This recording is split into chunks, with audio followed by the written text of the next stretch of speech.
Before you leave for a holiday, they say that you should choose one track that you will keep listening to when you are on that trip. And after you finish your holiday, every time you hear that track, it brings back all the memories and all the moments that you had on that trip. And this is my soundtrack.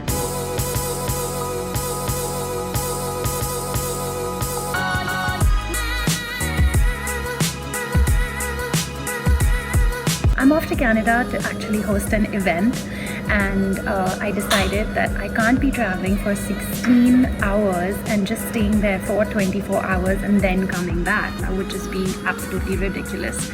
So I decided that I'm going to take my first solo holiday ever and stay back for a couple of days in Canada. So this is going to be an Indian girl in Canada, hanging out, meeting a few friends, and giving you a whole bunch of tips. So I was really lucky. I did get upgraded to business class. Now a lot of you know that I travel a lot and I've collected loads of miles, and I have these upgrade vouchers that I've never used.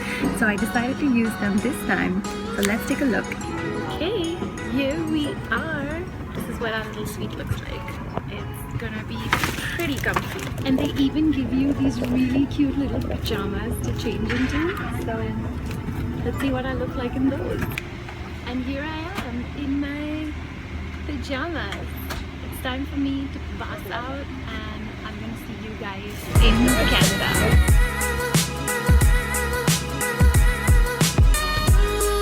This is what everybody needs to eat after they have flown 18 hours. Welcome to Canada.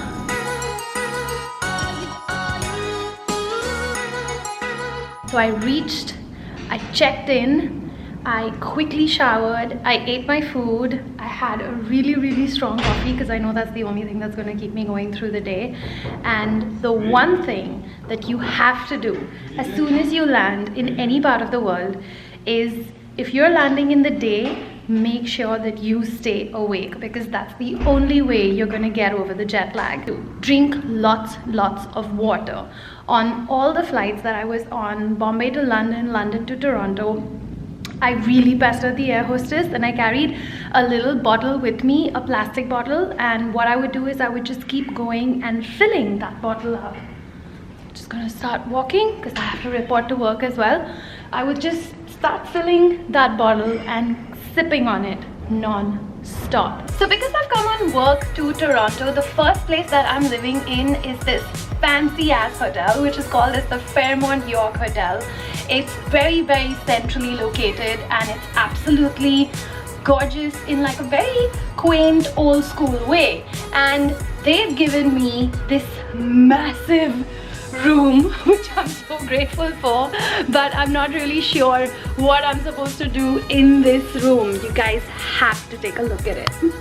There's this whole seating area in the TV and 2 big beds, always to remind me that I'm alone in my room, one person, and no one else ever came. We've got a walk-in closet over there and this amazing fancy bathroom. So let's take a look and compare what my hotel room looks like versus my Airbnb room, which I've checked into 2 days later. If you're visiting and you're in town only for a few days, then I would suggest that you spend that little extra money and you get a place that is centrally located. And this is my Airbnb apartment. I've got some amazing views as well. Best part is that anything that I need to do, I'm just like 5-10 minutes away. This is my bedroom. And I spend only like 3,500 rupees a day to stay here. So this is the Harbourfront Center. If you are traveling solo, this is the perfect place to come and spend an evening. You can take a nice stroll. There's all this music and fun activities going on.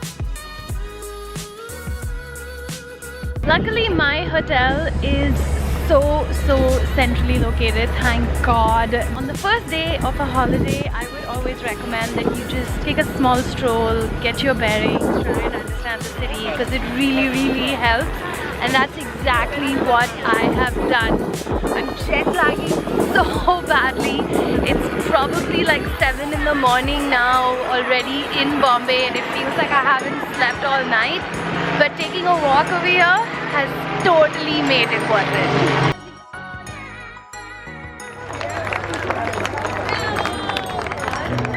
So yesterday, after all that dancing at the street festival, which I loved, I walked down to a bar which was really close to my hotel. So quick pro tip. First day, whenever you land, the jet lag will hit you so badly you won't even know what's going on.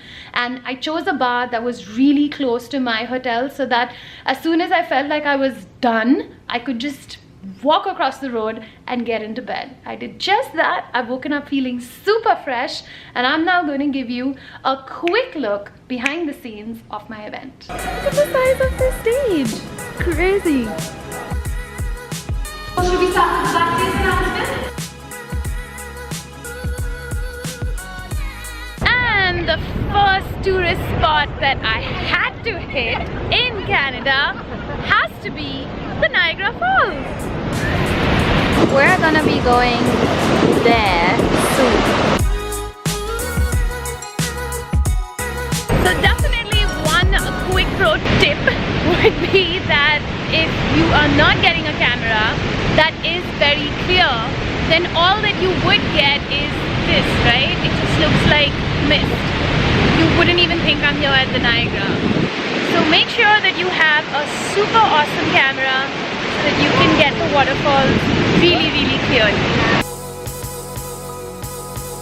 So all the places that you visit around the Niagara, you're gonna find these really cool souvenir shops. You can even buy a real bug according to them, or you could even buy, according to them, the actual water from the Niagara.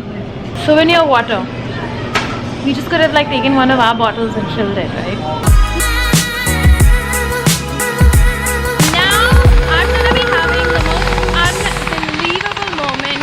We're gonna get on that helicopter and fly over the Niagara Falls. This is gonna be all Macarena, take over! In 1969, the Niagara Falls were actually turned off so that the engineers could take a look and see what kind of decay had taken place on the rock surface. The next time the Niagara Falls will be stopped again will be in 2020. So the helicopter ride itself is a little expensive, but if you're in the mood to spend 10,000 rupees, I truly believe that it's a once-in-a-lifetime experience.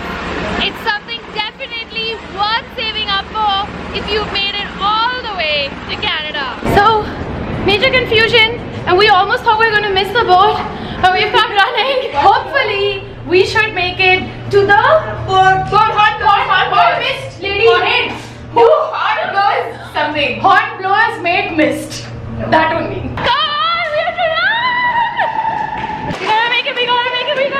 This is what it is. The horn blower landing. So pretty.